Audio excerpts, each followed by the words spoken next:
In 1726, some of England's most respected doctors, including two sent personally by the king, believed a woman was giving birth to rabbits.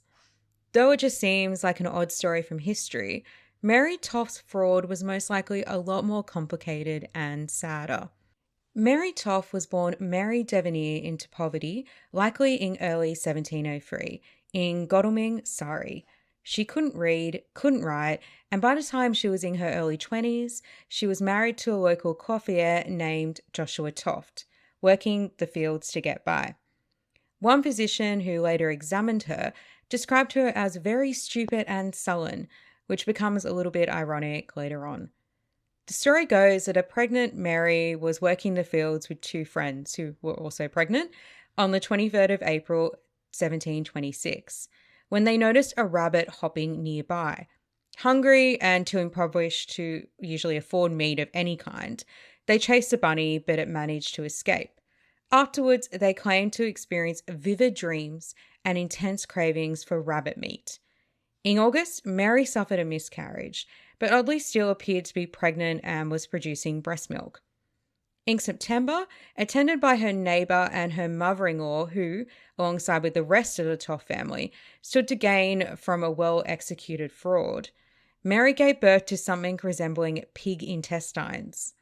Although this sounds crazy to modern ears, the story played into the belief of maternal impression, a type of superstition that said that a pregnant woman's thoughts, emotions, or experiences could physically shape a kid.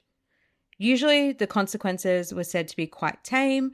Say, if you craved strawberries too intensely, your child might have a red mark on their skin, for example. However, beliefs around maternal impression could get a little more extreme, like respected man midwife John Mulberry's theory of the Sooterkin. I'm probably saying that completely wrong, so apologies. Outlined in his 1724 book, The Female Physician, Mulberry described witnessing a Dutch woman give birth to a shrieking mole-like creature that he named the Sooterkin. The experience led him to theorize that sudden shocks or extreme emotions during pregnancy could result in the birth of one of these creatures rather than your normal human baby. Word of Mary's odd birth reached a local doctor, John Howard. Initially skeptical, he later claimed he was convinced after witnessing Mary deliver what he described as parts of a cat. Wanting to investigate it further, Howard moved Mary to his practice in Guildford. Howard claimed he could feel something leaping inside Mary's stomach, and over the next few days, Mary appeared to give birth to rabbit part after rabbit part, at one point reportedly having 9 births in a single day. At this point, Howard, a small-time doctor who dabbled in surgery, started telling anyone who would listen about his medical oddity, and eventually began writing to some of the most prominent doctors and scientists in the country.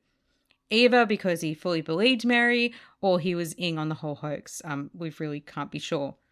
King George I himself heard of it and sent his dancing master turned royal physician, yes, that is true, Nathaniel St. Andre, and his royal secretary to investigate.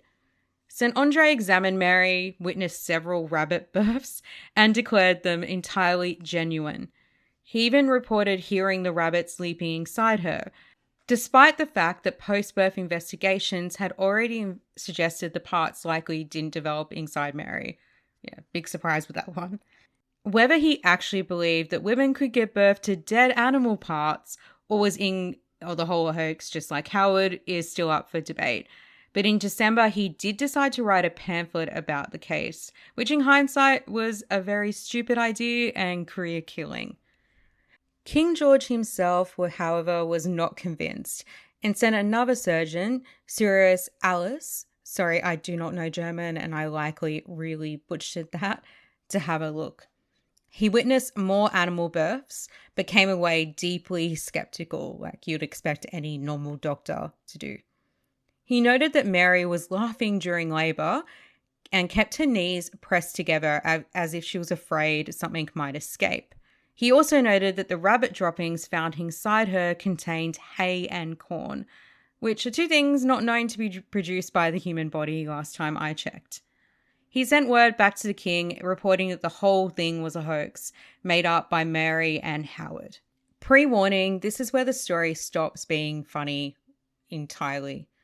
St. Andre and Howard, still not backing down and fully believing in Mary, brought in Sir Richard Manningham, one of London's most respected physicians, to examine Mary. He wasn't convinced either, but he didn't publicly denounce them, most likely because St. Andre was a friend. With no consensus reached and the story now the talk of all of the country, people were reportedly refusing to eat rabbit stew because of this. Mary was brought to the city to be examined further. There she was subjected to numerous internal examinations without her full consent and without any privacy, because there was like a audience of physicians everywhere all the time. Even if you think Mary was like the fraudulent con woman that many people viewed her as and still do, Mary was poor and illiterate with no means of standing up for herself and in no way deserved this type of treatment. The miraculous animal births, which had been so prolific in Guildford, had by this point completely stopped. Mary, however, continued to suffer pain and convulsions, which confused physicians. The hoax was finally unravelled when a porter was caught trying to smuggle a small rabbit into a room. He confessed that Mary's sister-in-law, Margaret, had put him up for it. Although Mary tried to stick to her original story, she eventually confessed, reportedly under the threat of even more painful and humiliating medical procedures, which most likely would have killed her. The same day, St. Andre's pamphlet was published. Talk about bad timing. The full picture of exactly what happened has never been clear. Mary said she carried out the fraud with help from her family and possibly Howard, though she went back and forth on Howard's involvement. She also mentioned a travelling woman advised her to do it, which is kind of odd.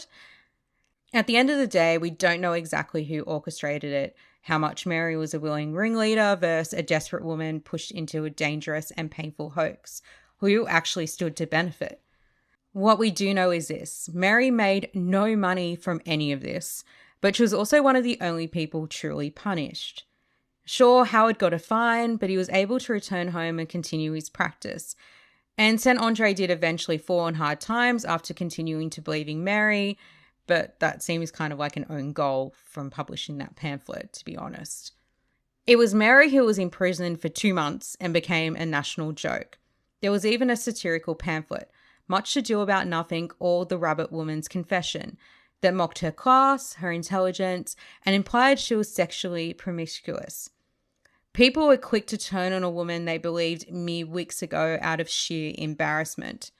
It kind of reminds me how you often get people shouting that they never liked a celebrity when something terrible comes out about them as a way to save face. It seems to happen all the time. After her release, she went home to Godalming and got on with her life. She remained an occasional local curiosity, like she was probably recognised and pointed at, and I'm guessing everyone still talked about her. There was even a rumour about her returning to the warren where she originally got the rabbits and tripping and hurting herself as a type of divine punishment for her transgressions, which just really goes to show how much the script really flipped on Mary as soon as everyone found out it was a hoax. She was also apparently used as entertainment at dinner parties for local upper-class people. But otherwise, she lived quietly. She had some more kids, and she did find herself in trouble with the law once more in 1740 over some stolen chickens, but yeah, pretty quietly nonetheless. She died in 1763, 4 decades after the whole affair, and she was still well known enough to have her death notice featured alongside aristocrats. History remembers Mary mostly as a punchline, but the story reads a lot sadder than that to me, and a lot more like a case study in the sexism and classism that defined that period. Mary was poor, uneducated, and a woman in the 18th century. She had virtually no legitimate means of improving her circumstances, so it's hard not to feel like you might have done the same. Even if you take the more charitable view of Mary, that she was pushed into the hoax by her family or someone like Howard, that doesn't make the story better and speaks volumes about the lack of agency that women like Mary had at the time. Anyway, let me know what you think in the comments. Was Mary this fraudulent con woman that deserved her downfall, or was she a desperate woman looking for ways to improve her station? If you did make it this far, thanks so much for sticking around and listening to one of my first full videos on YouTube. If you do want to follow, please do. I'm also on TikTok where I have more short form content, which I'm hoping to extend on this channel. And if you are after analysis of two of my favorite historical films, you can find that on my channel as well.